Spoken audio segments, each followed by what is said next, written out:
কাছে অতি পরিচিত একটি ডিভাইস হচ্ছে বয়া BY/M1DM।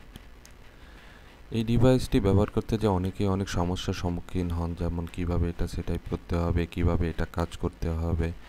চলুন আজকে আমি আপনাদের দেখিয়ে দিচ্ছি কিভাবে বয়া BY/M1DM মাইক্রোফোনটি কম্পিউটারটি সঠিকভাবে সেট আপ করে নিতে হয়।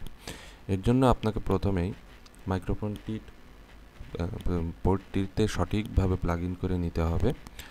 তারপরে হচ্ছে আপনারা আপনাদের কম্পিউটারের ডান পাশে নিচে যে সাউন্ডের চিহ্নটা দেওয়া আছে সেখানে একটি রাইট ক্লিক করবেন। রাইট ক্লিক করার পরে আপনারা দুটো অপশন দেখতে পারবেন, একটা হলো volume mixture, open volume mixture, এবং একটি হচ্ছে সাউন্ড সেটিং। সাউন্ড সিলেক্টেশন আমরা ক্লিক করি। সাউন্ড সেটিংসে ক্লিক করার পরে ঠিক এরকম একটি ইন্টারফেস আসবে। আমরা স্ক্রল ডাউন করি। স্ক্রল ডাউন করার পরে নিচে আমরা একটা অপশন দেখতে পারবো, অপশনটা হচ্ছে মোর সাউন্ড সেটিং। চলুন আমরা এই অপশনটার ভিতরে প্রবেশ করি। এই অপশনটার ভিতরে প্রবেশ করার পরে আমরা দেখতে পেলাম যে এখানে চারটা অপশন আছে: প্লেব্যাক, রেকর্ডিং, সাউন্ড, কমিউনিকেশনস। যেহেতু আমরা এখানে রেকর্ডিংয়ের কাজ করছি, চলুন আমরা রেকর্ডিংয়ে প্রবেশ করি। রেকর্ডিংয়ে প্রবেশ করার পরে এখানে আমরা তিনটা অপশন দেখতে পাচ্ছি। প্রথমটা মাইক্রোফোন, তারপর একটা লাইনিং, তারপর একটা এক্সটেরিও মিক্স। যেহেতু আমরা এখানে মাইক্রোফোন নিয়ে কাজ করছি, চলুন আমরা মাইক্রোফোনতে প্রবেশ করব। এর জন্য আমরা এখানে ডবল ক্লিক করব। ডবল ক্লিক করার পরে আমরা নিচে দেখতে পারবো বাম পাশের নিচে কনফিগার নামে একটি অপশন অ্যাক্টিভ হয়েছে। চলুন আমরা কনফিগারেশন অপশনটিতে প্রবেশ করি। কনফিগারেশন অপশনটিতে ক্লিক করার পরে এরকম একটি ইন্টারফেস আসবে। এই ইন্টারফেস থেকে আমরা এই যে সেট আপ মাইক্রোফোন এই অপশনটিতে প্রবেশ করব। এখানে তিনটা অপশন আসছে, একটি হচ্ছে হেডসেট মাইক্রোফোন, ডেস্কটপ মাইক্রোফোন এবং শেষেরটি হচ্ছে আদার্স।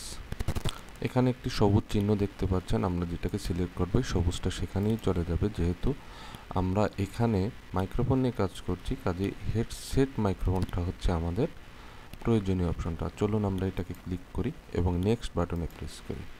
নেক্সট বাটনে প্রবেশ করার পরে এরকম একটা লেখা আসবে, set up your microphone, proper microphone placement. এখানে বিভিন্ন ধরনের কথাবার্তা লেখা আছে, আমরা নেক্সটে ক্লিক করব। নেক্সটে ক্লিক করার পরে এরকম একটি অপশন আসবে। উপরে একটি দেখতে পাচ্ছেন যে এখানে হলুদ, সবুজ, লাল দেওয়া আছে, আর নিচেরটা হচ্ছে ব্ল্যাঙ্ক। আপনারা খেয়াল করে দেখবেন যে নিচের এই জায়গাটা ওঠানামা করছে। এটা যখন ওঠানামা করবে তার মানে হচ্ছে যে আপনার মাইক্রোফোনটি সঠিকভাবে সেট আপ করা আছে এবং এখানে এখন কোনো সমস্যা নেই। আচ্ছা, চলুন যখন এই যে আপনার ডিভাইসটি সঠিকভাবে কানেক্টেড থাকবে তখন এখানে এই নেক্সট অপশনটা আসবে। যদি এটা সঠিকভাবে প্লাগ ইন করা না থাকে তাহলে কিন্তু এই নেক্সট অপশনটা আসবে না। এখন চলুন আমরা নেক্সট অপশনটা ক্লিক করে দেখি কি আসে। নেক্সট অপশনটা প্রেস করলাম, এখানে এরকম একটা লেখা আসছে। যাই হোক, আমাদের এত কিছু দিয়ে দরকার নেই, আমরা আবার নেক্সট বাটনটা প্রেস করি। এই যে দেখুন আমার এখানে লেখা এসেছে, your microphone is now set up, the microphone is ready to use with this computer, click finish to complete the wizard. এখন আমরা যখন ফিনিশটা এখানে ক্লিক করব তখন আমাদের সেট আপ সম্পূর্ণভাবে শেষ হয়ে যাবে।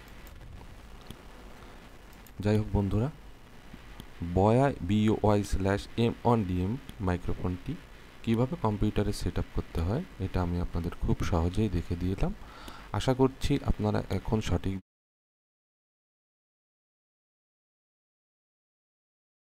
নিজেরাই নিজেরটা সেট আপ করে নিতে পারবেন। যদি আপনারা কোনো সমস্যার সম্মুখীন হন তাহলে কমেন্ট বক্সে জানাবেন। আশা করছি আমি আপনাদের সঠিক সমাধানটি দিতে পারবো। সকলকে ধন্যবাদ।